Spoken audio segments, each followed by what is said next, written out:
Dito sa Papa Dudut Stories, ikaw ay hindi nag-iisa. Sa modernong panahon ay nagiging iba na rin ang pag-iisip ng ilan sa atin. Sa dami ng mga bagay na nauuso, yung tinatawag na trend, ay marami ang ayaw magpahuli. Ang social media ay nagiging paligsahan ng marami. Kahit ang pakikipagtalik ay malaya na ring napag-uusapan online. Ngunit ano nga bang bagay ang dapat nating gayahin at alin ang hindi? Worth it nga ba na gawin ang isang bagay na makapagpapasaya sa iyo kung meron itong kapalit na hindi maganda? Dear Papa Dudut, good day po sa inyong lahat. Bago po ang lahat ay gusto ko pong sabihin na nakasubscribe na po ako sa inyong YouTube channel. Sa Papa Dudut YouTube channel, sa Papa Dudut Family, at sa Kaistorya YouTube channel. Gusto kong i-share ang kwento ng kagagahan ko para na rin po sa awareness ng lahat. Alam ko na marami ako makukuhang negative comments pero tanggap ko na ang lahat ng yon. Itago nyo na lamang po ako sa pangalan na Nika. 26 years old. Matagal na akong independent at nagtatrabaho para sa sarili. May kaya sa buhay ang family ko kaya hindi kami obligadong magkakapatid na tumulong sa parents namin. May business kasi ang mama at papa ko. Malayo ako sa aking family ngayon, nasa province ang parents ko. Ginusto ko na maging independent para magkaroon ako ng freedom na gawin ang lahat ng bagay na gusto ko. 3 kaming magkakapatid na puro babae, ako ang pangalawa. Pinalaki kami na dapat ay mainhin at pangdalagang Pilipina ang peg. Conservative kasi ang parents ko. Kapag tumatawa kami ng malakas ay pinapagalitan kami. Hindi raw yun gawain ng isang babae na akala mo ay uwa kung makatawa. Hindi rin kami pinapayagan na magsuot ng maiiksing palda o yung damit na medyo sexy. Kaya lumaki akong naiinggit sa mga kaedad ko na nakapagsusuot ng maikling shorts at mga damit na gusto nila. Makaluma kasi ang isipan ng mga magulang ko, Papa Dudut. On the other side ay naiintindihan ko naman sila. Siguro ay gusto lamang nila kaming protektohan at lumaking mabuti. Pero dahil sa mga nakikita ko sa social media na mga babaeng parang ang laya nila sa life ay nagkaroon ako ng kagustuhan na maging kagaya nila. Sa sobrang conservative din ng mama at papa kahit nag-18 na ako ay hindi pa rin sila payag na makipag-boyfriend ako. Ang gusto kasi nila ay kung sino ang unang lalaki na magiging jowa ko ay yun na ang mapapangasawa ko. Mahigpit din nilang pinagbabawal ang pakikipag-sex sa lalaki na hindi pa namin asawa. Kasalanan daw ito sa Diyos. Ang katawan daw ng isang babae ay sagrado at hindi ito dapat na ibinibigay sa kung sino-sino lamang. Well, wala pa naman sa isipan ko ang ganong bagay kasi ang gusto ko lamang before ay maging malaya sa parents ko at magawa ko ang mga gusto ko. Kahit kasi nasa legal age na kaming magkakapatid ay kailangan pa naming magpaalam sa parents namin kapag meron kaming pupuntahan o gagawin. Kapag hindi sila pumayag ay wala kaming magagawa kundi ang sundin sila, Papa Dudut. After ng college ay naisipan ko magtrabaho sa ibang lugar. Yung malayo sa family ko pero hindi ako pinayagan ni na mama at papa. Baka raw kung ano ang gawin ko. Nagtrabaho sa ibang bansa ang panganay kong kapatid habang ako ay nasa province namin nagwo-work ng time na yon.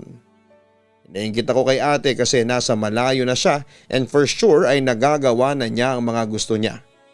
Lalo na yung mga bagay na hindi niya nagagawa noong nandun pa siya sa bahay namin. Nagkaroon ng jowang foreigner ang ate ko at tumutol doon ng parents ko.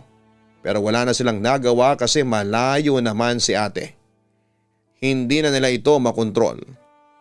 Mas lalong lumaki ang pangarap ko na maging malaya, Papa Dudut. Gusto ko nang maging independent ng time na yon, kagaya ng kapatid ko. Kaya naisipan ko na kung hindi ako kikilos ay baka forever na akong nasa poder ng parents ko.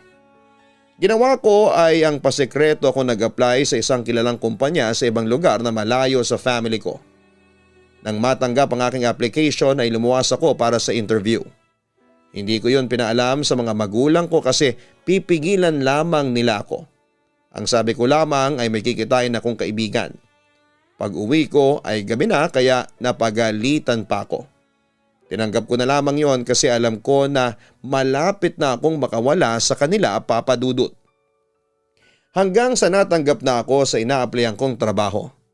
Nag-resign na ako sa pinagtatrabahoan ko ng time na yon at may 2 weeks na lamang ako para magtrabaho sa kanila.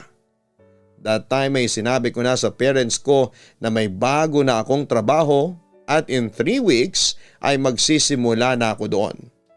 As usual, nang malaman nila na sobrang malayo yon sa amin ay nagalit sila.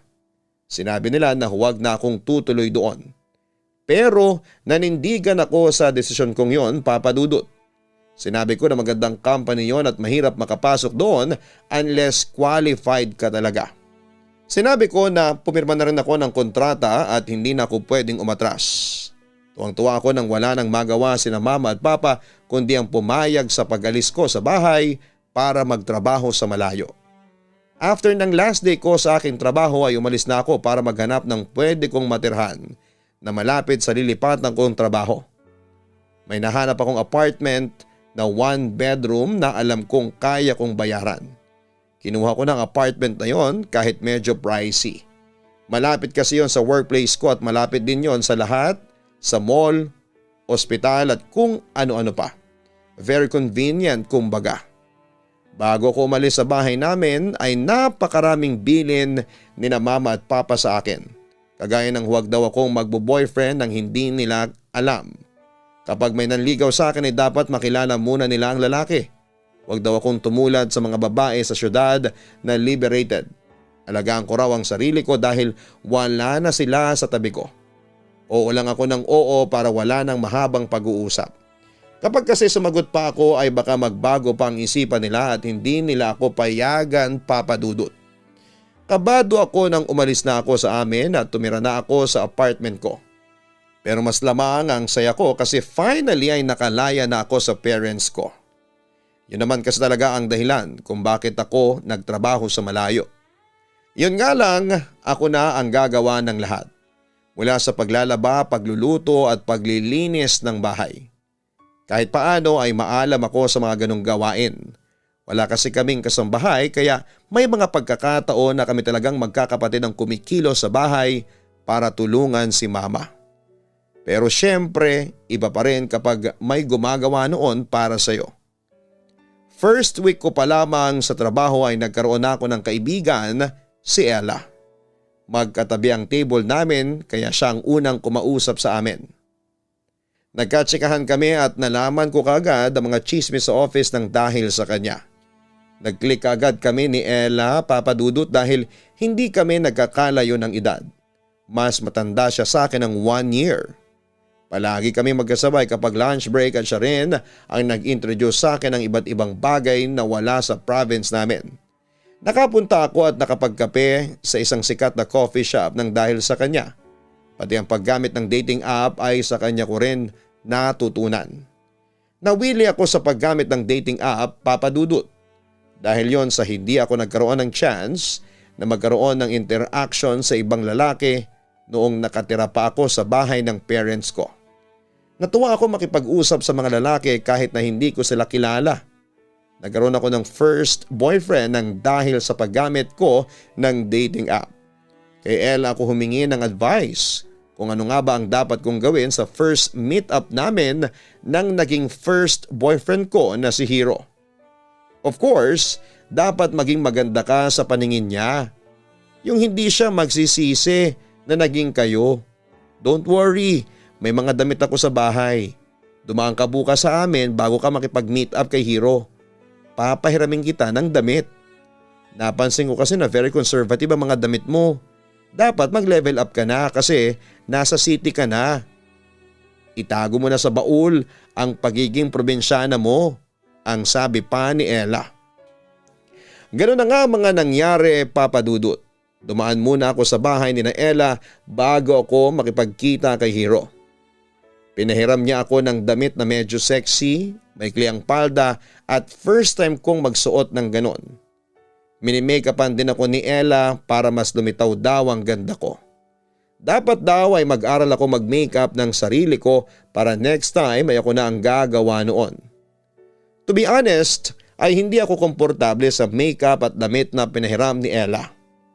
Pero dahil ang sabi niya ay maganda at bagay yun sa akin ay hindi na ako nagreklamo pa. Kinabahan ako na makipagkita kay Hero pero dahil sa jowa ko siya. Gusto ko rin naman siyang makita sa personal. Finally ay nagkaharap na kami ni Hero. In all fairness ay gwapo talaga siya kahit na in person. Papadudod kumain muna kami ng lunch at pagkatapos ay nanood ng sine. Habang nanonood kami ng movie ay hinawakan niya ang kamay ko. Naging touchy siya at kung saan napunta ang kamay niya. Nagulat ako sa mga ginawa ni Hero pero hinayaan ko na lamang siya. Nahihiya rin kasi akong sawayin siya, baka kasi magalit siya sa akin. Inihatid ako ni Hero after ng date namin sa apartment. Gusto pa niyang pumasok sa loob pero natakot ako kasi baka kung ano ang mangyari. Hindi pa ako handa sa ganung bagay ng time na yon, Papa Dudut. Nang pumasok ako the next day sa trabaho ay kinulit ako ni Ella na magkwento sa mga nangyari sa first date namin ni Hero. Sinabi ko sa kanya na kumain at nanonood lamang kami ng sine tapos ay inihatid na ako sa apartment. Ganun lang ang ginawa ninyo? Ang boring naman, ang sabi ni Ella. Bakit? May iba pa bang kaming dapat na gawin sa first date? Tanong ko. Hindi kayo nag-kiss? Tanong ni Ella at ngumuso pa siya. Nag-kiss nung hinatid niya ako sa apartment ko, nahihiya akong tugon. Walang mas intense sa kiss? Hindi kayo nag-sex? Diretsyong tanong ni Ella na kinawindang ko. Sinabi ko na walang nangyaring ganun sa amin, Hero. Ang sabi ni Ella ay hindi dapat ako natatakot na makipag-sex kasi normal na yon sa mga babaeng nasa edad namin. Siyang araw ay marami nang nakasiping na lalaki. Kaya hindi raw siya nakikipag-boyfriend kasi para malaya siyang makipag-sex sa kahit na sinong lalaki. Hulaan mo kung ilan na ang body count ko, ang sabi pa ni Ella. Body count? Ano yun? May pinatay ka na? Killer ka ba? Nabibigla akong wika. Gaga, hindi ganong body count. Ang body count ay yung kung ilan ang nakasex kong lalaki, nakasiping, ganun. Ano na, hulaan mo kung ilan? Turan pa ni Ella. 2, 3, hula ko. Mali, higher, ang sabi pa ni Ella. Tinaasan ko ng kaunti ang hula ko pero mali pa rin ako. Hindi ako makapaniwala nang sabihin ni Ella na 12 na ang body count niya o yung bilang ng lalaki na nakasiping na niya. Hindi ako makapaniwala na sa edad niyang yon ay hindi naman katandaan ay gano'n na karami ang iba't ibang lalaki na natikman niya. Ayon kay Ella, hindi naman niya ako ini-encourage na huwag magjowa para gayahin ko siya pero ang sabi niya, sa edad namin yon ay dapat na nag-e-explore pa lamang kami bago ako magseryoso sa isang relasyon. Kung love ko naman na si Hero ay mag-stick na lamang ako dito. Doon na nag-start na maging open si Ella sa mga experiences niya sa sex at sa mga lalaking nakikilala niya. Natakot ako para sa kanya and at the same time ay na-amaze ako sa kanya kasi hindi siya natatakot na makipagsiping sa iba't ibang lalaki. Ang sabi ni Ella, hindi naman daw siya mabubuntis kasi pinapagamit niya ng proteksyon ang lalaki. Practice safe sex daw palagi. Saka wala pa sa plano niya ang magbuntis kasi marami pa siyang gustong gawin sa buhay niya. Sa una ay nashock ako ng sobra sa mga kwento ni Ella tungkol sa mga experiences niya, Papa Dudut.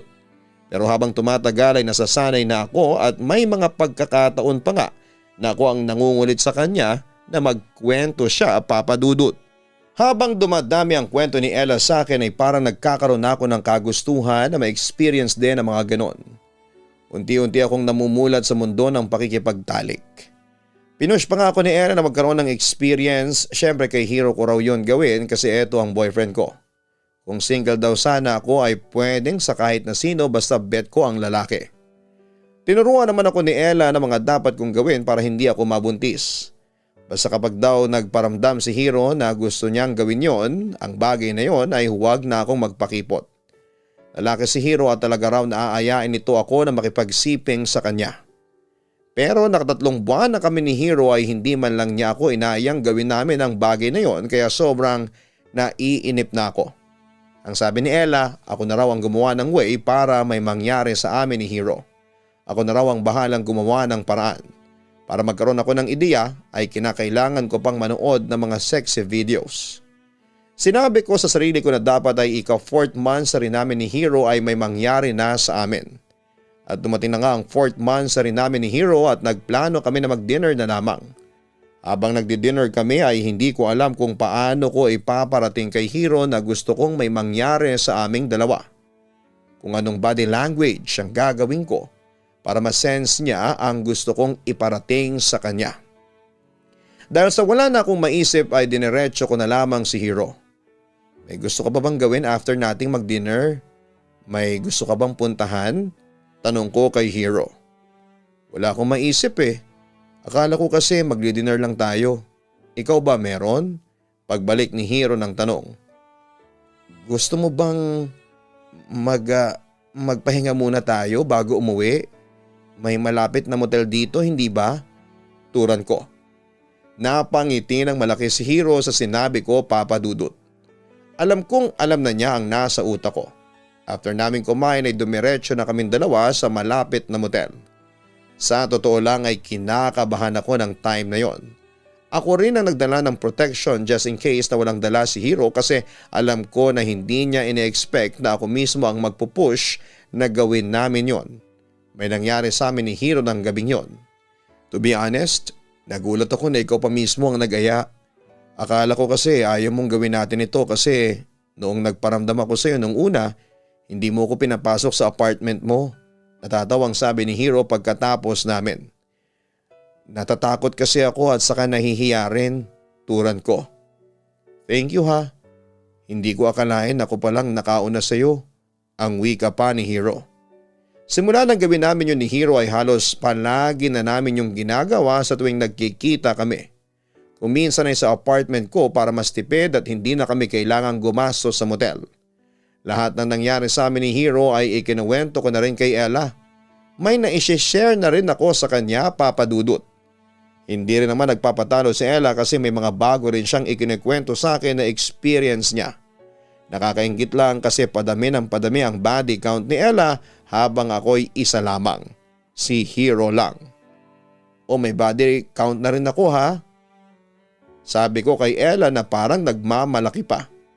Meron na nga pero isa pa lang at mukhang hindi na madadagdagan kasi may jowa ka na. Hindi mo maaabutan ang body count ko, kawawa ka naman, ang sabi pa ni Ella. Anong gusto mong gawin ko? Makipag-break kay Hiro para malaya ako makipag-tsuktsakan sa iba? Tanong ko. Hindi mo naman kailangan makipag-break sa kanya, hindi ba? Pwede kang makipag-sex sa iba pero wag mong sasabihin sa kanya. Itatago mo kay Hiro. Pabulong na sabi pa ni Ella. Mag-cheat ako kay Hiro? Hindi makapaniwalang sabi ko. Ipinaliwanag ni Ella sa akin na hindi yon matatawag na cheating kung gagawin ko yon sa isang tao na hindi ko naman mahal. Magiging cheating lang daw yon kung magkakaroon ako ng emotional attachment sa lalaking makakasiping ko. Pag-isipan ko raw yon kung gusto kong humabol sa body count niya. Ewan ko ba, Papa Dudut, masyado kong nagpapapressure kay Ella. Pakiramdam ko ay kailangan kong umabot sa bilang ng mga lalaking nakasiping niya para lamang masabi ko na malaya ako at nagagawa ko ang lahat ng gusto ko. Isang araw habang naka-lunch break ako ay nilapitan ako ni Ella at tinanong niya kung may lakad ako pagkatapos ng work. Ang sabi ko ay wala. Diretso na akong uuwi sa apartment. Inaya ko ni Ella na lumabas kami at magpunta sa bar. Kaming dalawa lamang daw. Simula kasi nang magkakilala kaming dalawa ay hindi pa kami nakakapunta sa ganung lugar para mag-inom pero alam ko na madalas doon si Ella. Friday na ng araw na yon kaya okay lang daw na magpakalasing kami kasi walang pasok sa susunod na araw. Dahil sa hindi ko pa nararanasan ang makapunta sa ganung lugar ay pumayag ako. Nagpaalam na rin ako kay Hiro na lalabas kami ni Ella at pinayagan naman niya ako. Gusto pa nga sanang sumama ni Hiro Pero nang sabihin ko kay Ella ay sinabi ni Ella na kaming dalawa lang para makapag-bonding kami ng kami lamang Papa Dudut. Pagka-out namin ni Ella sa trabaho ay sa kanila na kami dumiretso kasi papahiramin niya ulit ako ng damit. Doon na rin ako naligo, kumain muna kami sa kanila kasabay ng family niya at umalis na rin kami. Alam ba ng family mo ang ginagawa mo, Ella? Na marami ka nang nakakasex. Curious kong tanong kay Ella habang nag-aabang kami ng binubuk naming sasakyan na maghahatid sa amin sa bar. Gaga, anong klaseng tanong ba yan? Of course hindi. Mabait na anak ang peg ko sa bahay. Saka yung mga ganong bagay hindi na sinasabi sa family. Ano yun sasabihin mo, mama, papa? Nakipag-sex po ako kagabi. Pang-10 ko na po siya. Ang natatawang sagot pa ni Ella. Natawa na lamang din ako sa sagot ni Ella. Tama siya. Hindi ko na dapat ipaalam sa pamilya ko ang ginagawa ko. Sigurado ako na kapag nalaman ng parents ko na hindi na ako virgin ay magwawala sila. Baka nga ipabless pa nila ako sa simbahan kasi iisipin nila na napakarumi kong babae. Pagdating namin ni Ella sa bar ay nagulat ako kasi sa table na pinuntahan namin ay merong 2 lalaki na parehas na gwapo. Ipinakilala ko ni Ella sa 2 lalaki, sina Errol at Anjo. Kay Anjo ako itinabi ni Ella habang siya naman ay kay Errol.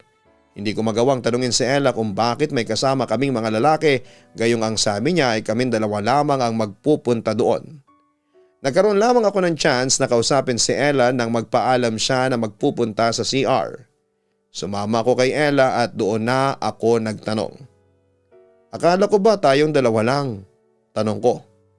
Baka kasi hindi ka sumama kapag sinabi ko na kasama natin sina Errol at Anjo. Ang gwapo nilang 2 no? Basta kay Anjo ka, kay Errol ako. Sagot pa ni Ella. Anong kay Anjo ako, Ella? Ano ba to? Ang nagtataka kong tanong. Ay, painosente lang ang peg. Hindi ba gusto mo dumami ang body count mo? Tinutulungan na nga kita. Kim yan si Anjo, ikaw nang bahalang dumiskarte. Tandaan mo, 1 night stand lang ang gagawin nyo ha? Nakangiting sabi pa ni Ella. 1 night stand? Ano yun? Tanong ko.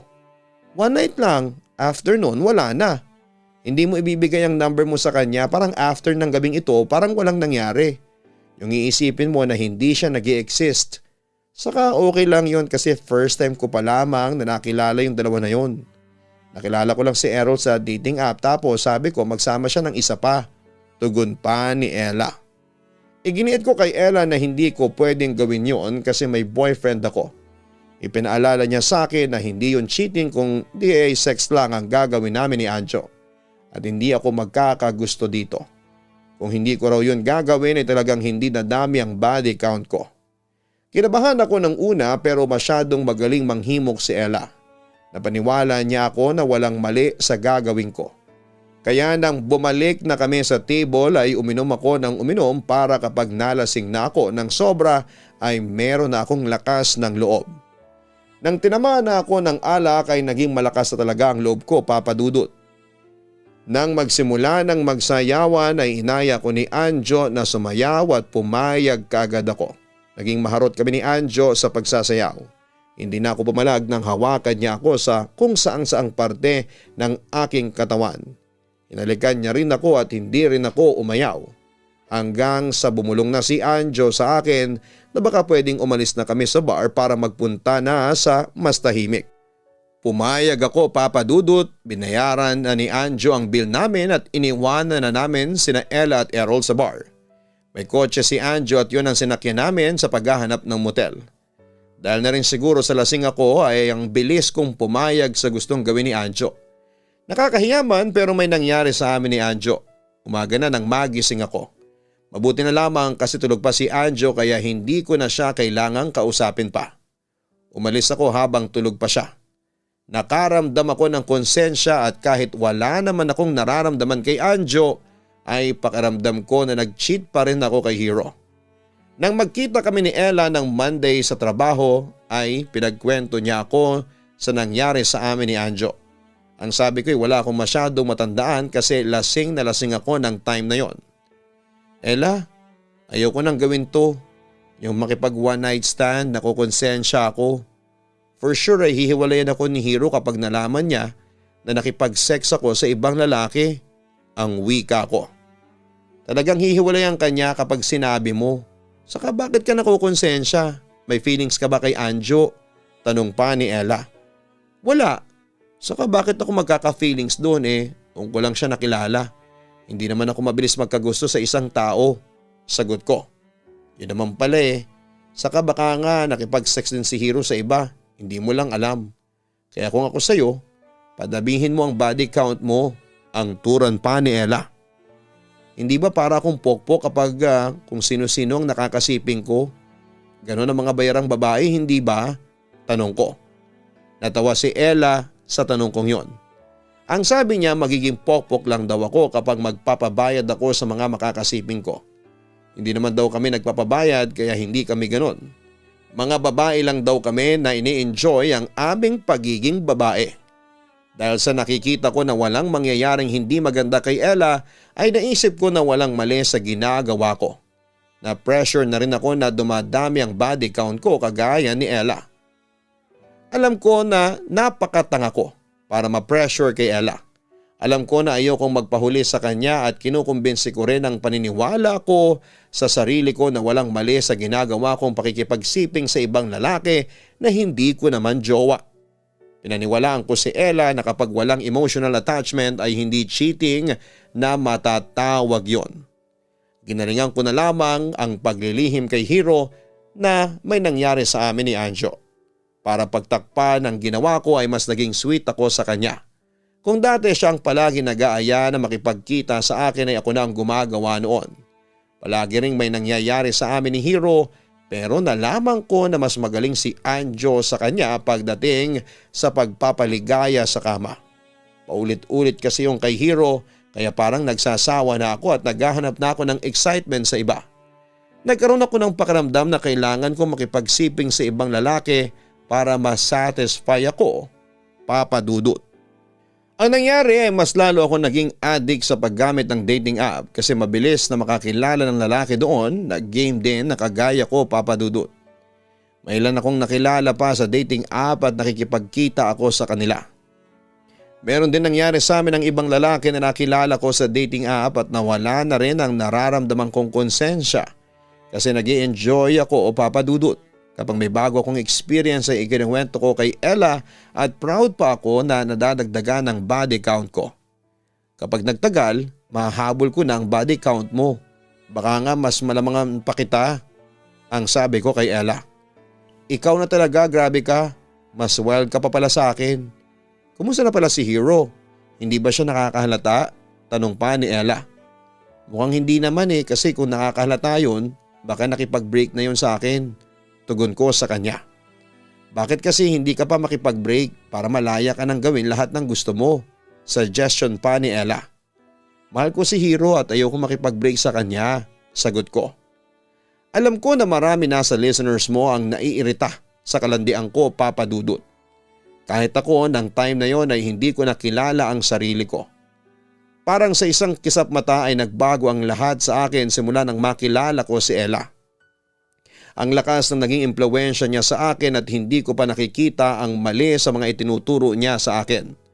Ang gusto ko lang ay maging masaya, malaya at masatisfy ang hinahanap ko pagdating sa kama. Lumipas nga ang ilang buwan na hindi nalalaman ni Hiro ang ginagawa ko kapag hindi kami magkasama.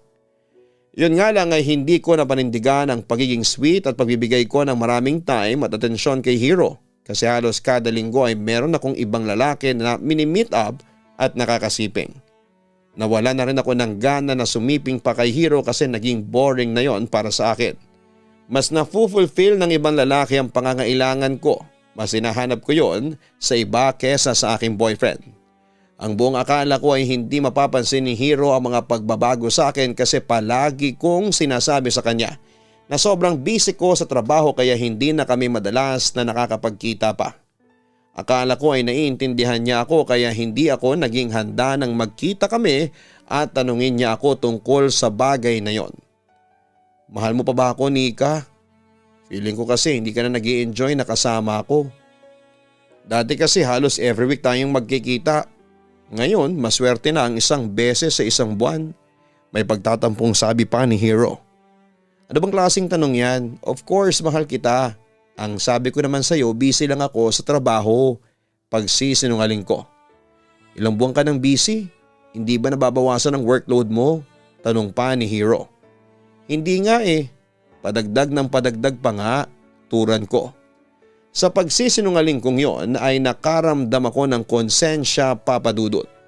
Hindi ko akalain na magiging ganon ako kasama kay Hero kahit alam ko sa sarili ko na wala siyang ginagawang mali. Faithful siya sa akin kahit ang phone niya ay hinahayaan niya na tingnan ko. Ang unfair nga kasi kapag siya ang nagre-request na i-check ang phone ko ay hindi ako pumapayag. Sinasabi ko na hindi ako komportable sa ganon at privacy ko na rin yon. Ang totoo ay ayokong ipakita kay Hero ang laman ng phone ko kasi malalaman niya ang mga ginagawa kong kalandian. Nagpatuloy ako sa pakikipagkita at pakikipagtalik sa iba't ibang lalaki. Tuwang-tuwa pa ako kasi maaabutan ko na ang body count ni Ella. Talaga nagkaroon kami ng paligsahan ng paramihan, Papa Dudut. Hindi ko na naiisip na maaari akong mapahamak sa ginagawa ko kasi masaya naman ako. Hanggang sa nangyari na nga ang pinaka-iniiwasan kong mangyari. Totoo nga na lahat ng maling ginagawa natin ay merong kapalit. Sisingiling ka ng karma sa oras na hindi mo na inaasahan. Napansin ko kasi na 2 months na akong hindi nagkakaroon ng menstruation. Nung una akala ko ay normal lamang yon pero nang 3 buwan na ay doon na ako kinabahan. Wala muna akong pinagsabihan noon kahit na si Ella. Pero malakas ang kutob ko na buntis ako, Papa Dudut. Nag-take ako ng pregnancy test kit at talagang nalamig ako nang naging positive ang resulta. Hindi ako makapaniwala kung paano yon nangyari gayong lahat ng nakasiping kong lalaki ay pinagamit ko ng proteksyon. Kaya para makasigurado ako ay sa doktor na ako nagpatingin at doon ay nalaman ko na 3 buwan na akong buntis. Parang gumuho ang mundo ko ng time na yon. Wala sa plano ko ang mabuntis pero mukhang pinarusahan na nga ako dahil sa aking kalandian. Si Ella ang pinagsabihan ko ng bagay na yon at kahit siya ay hindi makapaniwala. Tinanong pa niya ako kung baka may isang beses na hindi ko pinagamit ng proteksyon ang nakasiping ko at sinabi ko na walang ganong nangyari. Papatayin ako nito ng mga magulang ko, Ella. Saka si Hero, hihiwalayan niya ako kapag nalaman niya na buntis ako. Umiiyak kong sabi kay Ella. E da sabihin mo na siya ang ama ng dinadala mo. Ganun lang kasimple ang solusyon sa problema, ang sabi pa ni Ella. Hindi maniniwala si Hero sa akin. Mahigit 3 buwan ang walang nangyayari sa amin. Kasalanan ko ito. Hindi ako nag-iingat. Patuloy kong pag-iyak. Isa pang sinuggest ni Ella sa akin ay ang ipalaglag ang bata pero hindi ko naman yon kayang gawin. Naniniwala ako na buhay ang nasa tiyan ko at kasalanan sa Diyos ang pagkuha ng buhay ng ibang tao lalo na at sarili ko pang dugo. Doon ako inuntog ng malakas at natauhan. Narealize ko na mali na inabuso ko ang kalayaan na meron ako habang malayo sa aking mga magulang. Nagsisisi ako sa pagiging malandi at mapuso ko pero huli na ang lahat. Kahit na anong pagsisisi pa ang gawin ko ay hindi ko na maibabalik ang oras na ginamit ko sa maling paraan. Doon na nag-sink in sa utak ko ang lahat ng mga maling nagawa ko mula sa panluloko kay Hero hanggang sa pagkaabuso ko sa kalayaan na meron ako. Naisip ko rin na napakasama ko kung gagawin ko ang payo ni Ella na alisin ang sanggol na dinadala ko o kahit nang ipaako iyon kay Hero, kahit 100% sure ako na hindi siya ang ama noon, Papa Dudut. That time hindi ko na kayang dagdagan pa ang panluloko ko kay Hero. Kinailangan ko nang harapin ang resulta ng mga kagagahan ko sa aking buhay. Pinapunta ko si Hero sa apartment ko at doon ay ipinakita ko sa kanya ang resulta ng pregnancy test at naluha siya at natuwa kasi buong akala niya ay nabuntis niya ako. Hero, hindi ikaw ang ama ng dinadala ko, umiiyak kong pag-amin. Anong sinasabi mong hindi ako? Ang nagtatakang tanong ni Hero. Inamin ko na kay Hero ang lahat. As in lahat-lahat. Umiyak si Hero at hindi siya makapaniwala na magagawa ko ang mga bagay na yon. Nagulat ako nang sabihin ni Hiro na kahit masakit ay handa siyang tanggapin pa rin ako at akuin ng responsibilidad sa anak ko na hindi naman sa kanya. Pero hindi ko tinanggap ang sinabi niya. Alam ko na kapag ginawa ko yon ay araw-araw akong uusigin ang aking konsensya. Kaya mas pinili ko na palayain si Hiro upang makahanap siya ng babaeng mas nararapat para sa kanya. Nakipaghiwalay ako kay Hiro at naniniwala ako na yon ang tama kong gawin. Masakit din para sa akin na mawala si Hiro sa buhay ko pero deserve ko yon, Papa Dudut. Alam ko na makakahanap siya ng babaeng mas nararapat para sa kanya. At hindi yung kagaya ko na manloloko at malandi. Nagpatuloy ako sa pagtatrabaho at inilihim ko ang pagbubuntis ko sa aking pamilya dahil natatakot ako sa magiging reaksyon nila. Paunti-unti ay nilayo ko ang sarili ko kay Ella. Siya kasi ang nag-impluwensya sa akin ng mga ganong gawain. Though hindi ko siya sinisisi sa mga nangyari sa akin kasi may choice naman ako na hindi gawin ang mga ginagawa at sinasabi niya pero mas pinili kong sundin siya at gayahin siya. Akala ko dati ay kaya ko nang isekreto ang pagbubuntis ko sa pamilya ko. Pero nahirapan na ako nang malaki na talaga ang tiyan ko at hindi ko na kayang magtrabaho. Wala na akong choice kundi ang mag-resign at umuwi sa amin. Gulat na gulat ang mga magulang ko nang pagdating ko ay nakita nilang malaki ang tiyan ko. Kung hindi lang siguro ako buntis ay baka nabubog na ako ng tatay at ng nanay ko. Katakot-takot na masasakit na salita ang natanggap ko sa kanilang lahat.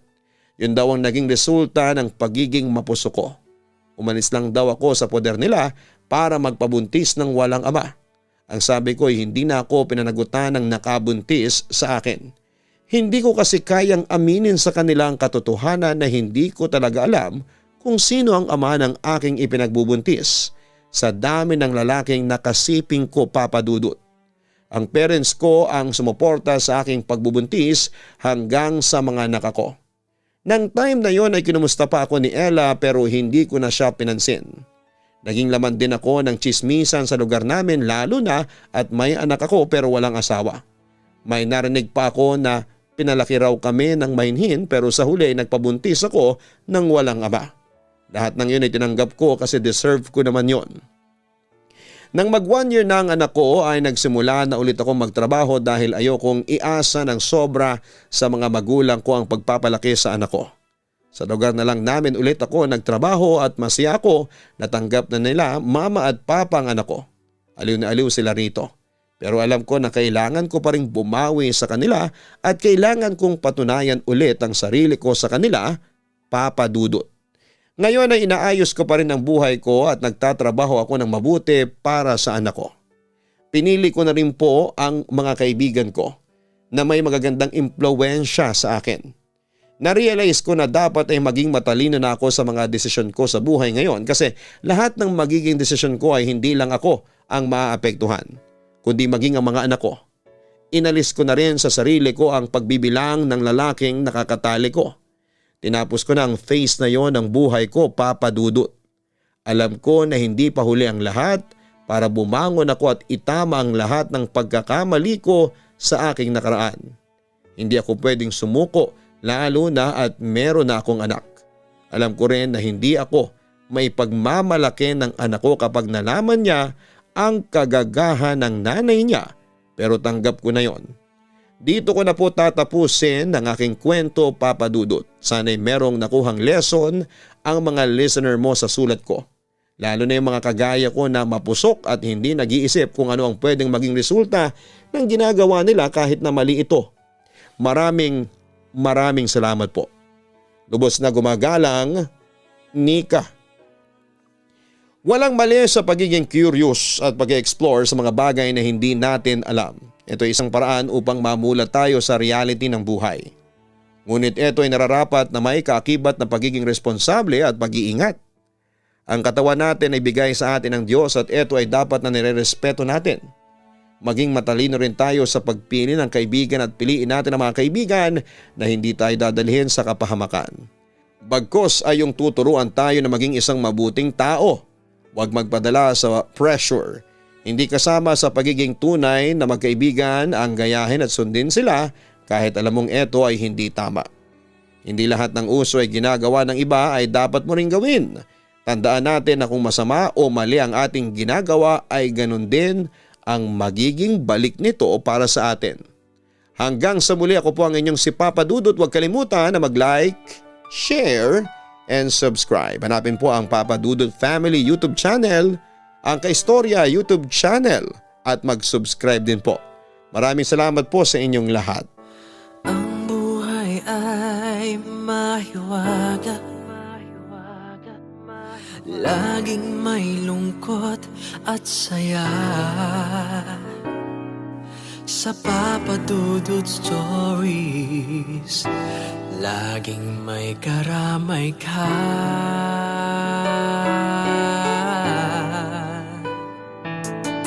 Mga problemang kaibigan, dito ay pakikinggan ka. Sa Papa Dudut Stories, kami ay iyong kasama.